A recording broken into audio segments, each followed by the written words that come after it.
Esselamu Aleyküm. İnşallah bir mövzu ilə bağlı zikr edəcəm bu kitablardan.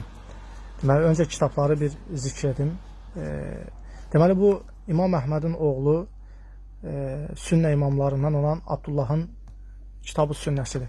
Bu kitabı elə adını eşidəndə bidət əhli kinlərindən gəbərirlər. Sələfimiz demişkən.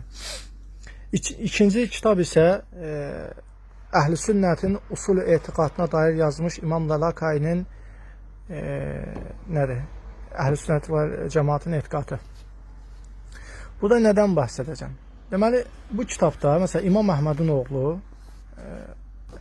bir dənə bab açır. Babda nə deyir? Atam və başqa imamlardan Əbu Hənifə barədə söylədikləri. Bunu da inşallah sonra deyəcəm, niyə bu imenlə bunları oxuyur. Baxın, Əvzay Ətbə tabiin imamlarındandır. Yəni, hətta deyilmiş ki, Əvzayı, Sufyan Əs-Səvri, bir də İmam Malik bir məsələ üzərində ittifaq etmişsə, o deyir sünnədir. O artıq deyir, bir sünnə olmuşdur. Deməli, yəni çox böyük imamlardandır. Əvzay Rəhməllah deyir ki, baxın, mənə deyir Hasan bin Abdüləziz Əl-Cəvhari təhdis etdi. Dedi ki, bizə Ebu Hafız Ət-Tinisi təhdis etdi. O da Əvzay Rəhməllahdan belə dedi. İslamda Ebu Hənifə və Ebu Müslimdən daha şərli bir çocuk doğmamışdı. Sonra başqa çoxdur, burada lap ağır sözlər var. İndi isə bunu niyə deyir? İndi o bir kitabdan da oxuyaq inşallah. Oxuyaq.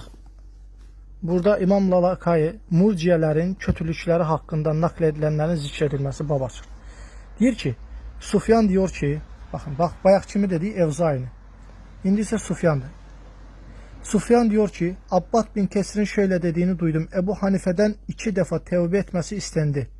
O bir keresi de şöyle demiştir. Şayet bir kimse ben Allah'ın evi olduğuna şahitlik ederim. Fakat o bu ev mi ya da Horasan'da bir ev mi olduğunu bilmiyorum derse bana göre mümindir.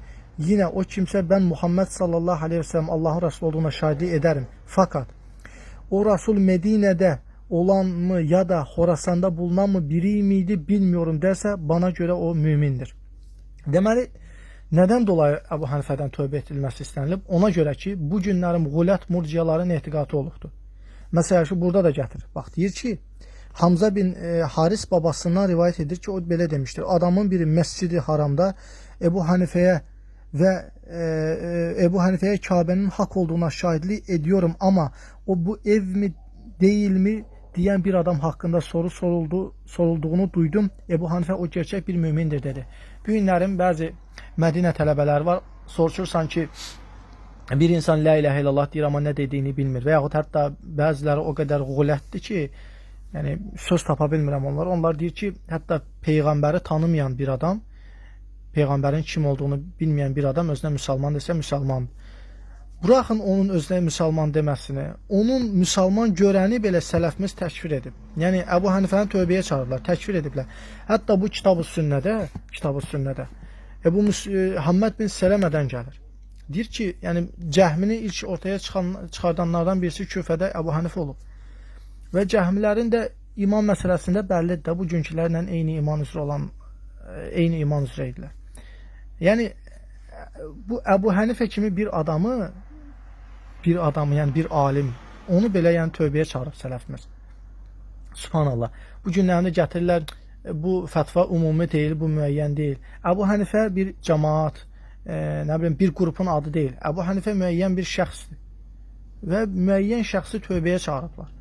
Hətta yəni bu kitabda təkfir edənlər belə var. Bu nədən dolayıdır? Etiqadından dolayıdır.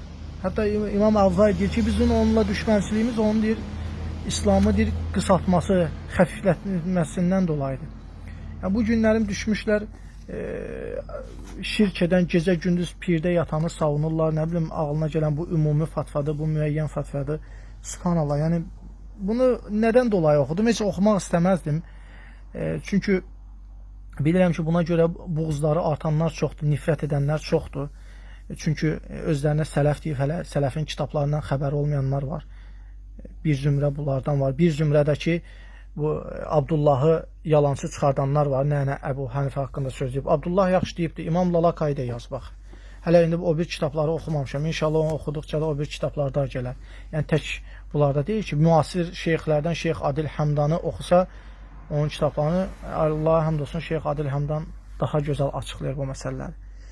Yəni burada hətta dəlil var ki, nəyə dəlil var? Deməli, dində bilinməsi zəruri olan bir məsələdən dolayı bir kimsənin cəhaləti üzür deyil. Hətta onu müsəlman görəni belə tövbəyə çağırırlar. Subhanallah. İndi də çıxmışlar ki, gecə-gündüz pirdə yatanı, hələ bu 30 ildir burada deyir, dəvət gedir, tövhidə dəvət olunur. Bu dəvətlə yanaşı kitab, sünnət çatıb, dəvətçilər çatıb. Bir Azərbaycandan çox bəlkə də Mədinə tələbəsi olan yeri yoxdur. Bu qədər tələbələr çatıb, amma gecə-gündüz pirdə yatan insan hələ də yəni müsəlmandır. Subhanallah. Allaha sığınırıq bu çirkin etiqaddan. Bəlkə haqqı istəyənlər üçün, haqqı arayanlar üçün bir vəsilə olar, dönərlər sələfə və əqidəni əhl-i hədisdən öyrənərlər. Bugünkü bəlamlardan, bidətçilərdən öyrənməzlər.